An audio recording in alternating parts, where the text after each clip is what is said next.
Hello and welcome, not to Tea Time at the Ritz with Tricia, although you're all at the Ritz chatting away. This is at tea time in Tricia's hairdressing salon.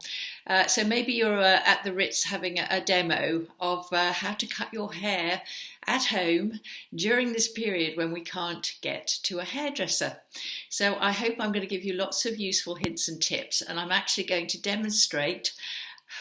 I have no idea how well this is going to work, how I'm going to go about cutting my own hair. So let's start with some hints and tips. The first thing to say is don't try and go for a radical hair change. Now, I'm looking at myself now in the mirror and I'm thinking, I've always wanted to have a pixie cut, you know, something a bit like Judi Dench, really lovely and short and springy and spiky. Maybe I'll just get my scissors and I will cut all my hair down until it's about that long all over. No, I don't think so. That would be very dangerous. So all I'm going to attempt to do is to keep my hair under some level of trim and control until I can get back to the hairdresser. So keeping the basic shape, and just making sure that it doesn't get all, I know when my hair gets too long, it gets straggly at the ends and it just won't go. It drives me nuts. So I'm going to do this I think I'm going to do it every 3 or 4 weeks, and hope that's not too many weeks to come, and just do it that way. So it's about 4 or 5 weeks since I've had my hair cut, so this is a good time to do it. The second thing is equipment. Now, I have been ordering and have equipped myself now with 3 pairs of scissors. You can use the bacon scissors, you know, the ones that you use in the kitchen for cutting off the bacon rinds if you want to, but you won't get a very good effect with those because they'll be blunt as crazy. And you might do quite a lot of sewing and stuff like that and have some really good scissors in there, but they'll be too big. And definitely don't use your pinking shears. So what have I got? I've got these, and I've got 2 pairs here. These are really cool because they've got sort of like a zebra stripe on them. Now, these are thinning scissors. Can you see that? Actually, they're quite difficult to see. So this, let me turn, I know that doesn't help, does it? So this is, oh, let's put it against that. These have got little cuts in them. Difficult to see, I know, but you see like that? Gosh, I didn't realise that with this design on, you can't see the teeth that there are on there, but I will demonstrate those. And then I've got a slightly smaller pair for snipping the little endy bits around here. So I've got a bigger pair, a smaller pair, and they're just straightforward scissors. And these are thinning shears. So I'm going to demonstrate how they work. And then I've got some combs, which were suggested. So I've got a nice big fat tooth comb here. These are brilliant if you're pushing, if you've washed your hair and you're putting conditioner on and combing the conditioner through, because it doesn't pull your hair, and if it's slightly tangled it will get the tangles out. You ought to be very gentle with your hair when you're washing it, also when you're rubbing it dry and when you're blow drying it. Hair is dead protein, as you know, it's keratin, it's dead protein. It's the follicles that you have to really look after, because this stuff is done whatever it will do, and of course we gradually cut it off. You can improve the condition with various products, but at the same time you need to be careful with it, look after it, not blast it with, you know, red hot blow dryers and stuff like that. This was the second comb that was recommended. So it's a narrow gauge. These things called, anyway, you can see what it is. I don't need to tell you what it's called. And I've got some clips, so very useful to have some clips. I've got 3, so I'm going to be dividing my hair up into sections, and I'm going to be cutting it in sections. So that's the basic equipment that you need. The next thing to say is always, as an amateur, non-professional, dry hair, not wet. I know that in the hairdresser they always cut your hair wet. That's because they know what they're doing and they know how much they're cutting off and what's that's going to look like when it's dry. I have no idea. If I cut my hair wet, I'll be trimming it off with no idea. When it's dried and it's gone back up like this, it will suddenly be, oh my goodness, it's too short. So I'm going to cut it it's clean, and I'm going to cut it dry so that actually I don't have that problem of cutting too much off, because less is more in this situation. Always cut in front of a nice big mirror. I'm doing this on my computer screen, which is not ideal, but if I was doing this for real, I've got 2 or 3 big mirrors in my house in good light. I'd be using those. And the final thing is, make an assessment of what you think your hair needs. Is it your fringe that needs trimming? You know, if you've got a fringe, maybe you just need to do something to that. I don't have a fringe particularly. I've got one long piece of hair here. In fact, if I comb my hair out now, let me do that. Let's just comb it out so that it's smooth.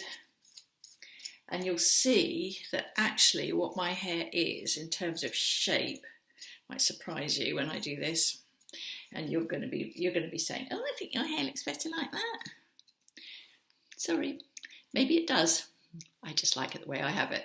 Okay, so you can see that mine is actually a short bob, and this front bit is the same length as the rest of it, more or less.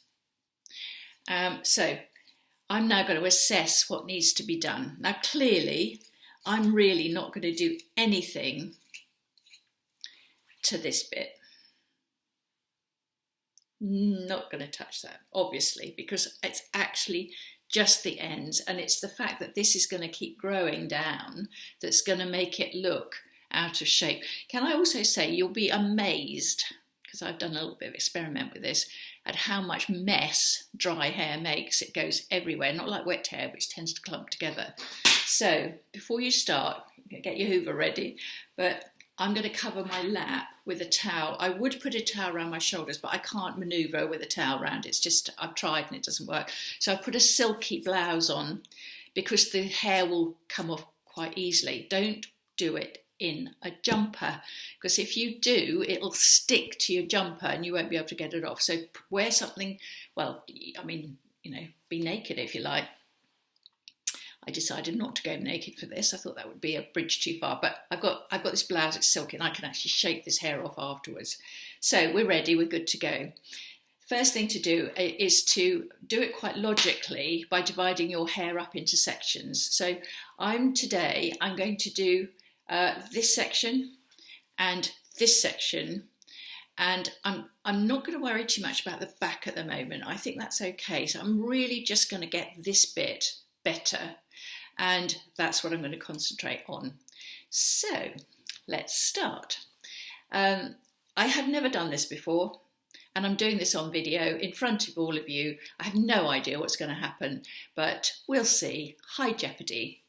I like a bit of jeopardy in my life. Okay, so I'm going to start here, and I think I might just start with this bit. There we go. Now, if you look at that, what I've pulled over there, it's already fairly uneven, which is good. Key thing to say is don't cut that way. So you're not trying to get a straight line like that. Everything that I've read, everything that I've seen on YouTube, and I've been watching some videos, they say do point cutting, which is cutting into the hair like that. Okay? I've realised that doing this on here, I can't really see what I'm doing. It's going to be complicated. And what I'm going to do is I am going to use the thinning scissors for this, because it's actually a lot less risky. I think it's a lot less risky anyway. I'm hoping it's a lot less risky. It would help if I actually took the thinning scissors out. So here we go. Let's see what happens with this. So I am going to go in like this, about there, but I'm not going to cut that much off. I'm just going to use the thinning scissors, and I'm going to pull it down, and I'm going to pull it down a bit more, and I'm pulling it down, I'm pulling it down, I'm pulling it down until I'm down to the bottom. Now I cut off very little just then. In fact, that was a little bit too conservative, I think. I need to be a little bit braver. But like I said, first time, never done this. So I'm using my thinning scissors. I'm going in and start pulling it pulling it down, and as I go down, I'm cutting it. That was a bit more of a cut. Let me see if I've got some hair on me. Yes, I've got some hair on me, so I did actually cut some off there. So that's my first bit, done that. I'm going to get that out of the way, up there, and put a clip in it to keep it up there. And now I'm going to go on to the next bit. So using my comb, and that was a tail comb, isn't it? Of course it's a tail comb. There we go. So down again, next bit, and I'm going to do the thinning scissors again. So pull it down, and in I go with the thinning scissors, and I go clip, clip, clip, clip, clip, clip, clip, clip, clip, clip, clip, clip, clip. There we go. Again, have I cut some? Yes, I have. I might do that again. I'm doing it again because I'm actually being quite conservative. Really don't want to make a mess of this. So again, in, and finish. Okay, that'll do. And that's that bit done. Clip that out of the way. Oops. And then I've got this last bit, and what I might do with the last bit, rather than the thinning scissors, I might do the point cut on this. So you can see that if I pull this out in terms of the comb, so this is what point cutting is. So as I said, this is difficult because I'm in this, I'm not touching the hair at the moment. Right, that's going to work.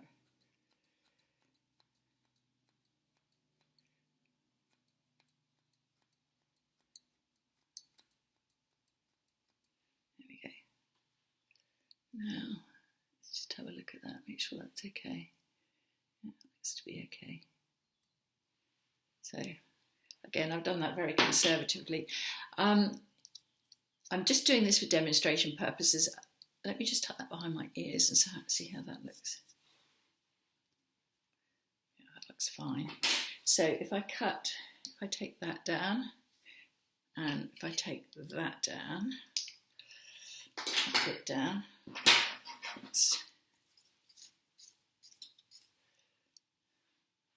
Now, if I compare that, because you know they always do that measuring thing, this is definitely now shorter than this side. I have actually taken a tiny bit off. They're not a huge amount. I have got some hair on me, so I have taken some hair out, and I've thinned it out slightly, but that's now tucking nice and neatly behind my ear here, which is what I wanted to do. So I think that's as much of a demonstration as I'm going to give you, because I could be here for hours fiddling around with that. But hopefully you get the general drift and the general idea. I would say err on the side of great caution. I'm quite happy with that. I think that looks quite neat. I definitely think I've taken something off that side. I have hair on me to prove it. So I've done a little bit of a trim. And remember, don't go mad. You're just trying to keep the basic style that you've got. I'm writing a blog this Sunday, and I've put a lot of detail in that blog. So I've put things like if you've got a fringe, how to approach that, and giving you lots and lots of hints and tips taken from a professional, from an article I wrote, which I thought was excellent. So do have a look at the Sunday blog, because I think you'll find that helpful. If you want to sign up for that, you just need to go onto our website, which is lookfabulousforever.com, if you're not already signed up, and you'll see it there. So I hope that was helpful and not too disappointing, that I didn't end up with you know, like a Sinead O'Connor effect. Do you remember her? She had almost no hair whatsoever, but the most amazing shape of head and face, which I don't think I could quite look as glamorous as that. So anyway, there we go. If you are moved to do some trimming on your hair, remember, get the right equipment, some combs that will help you, and some nice sharp scissors. And do think, I think these thinning scissors are actually brilliant, because they're much less scary to use. You're much less likely to do a lot of damage with these, as long as you're quite, as I say, you pull it down like that, And I think that they're going to be the godsend for me.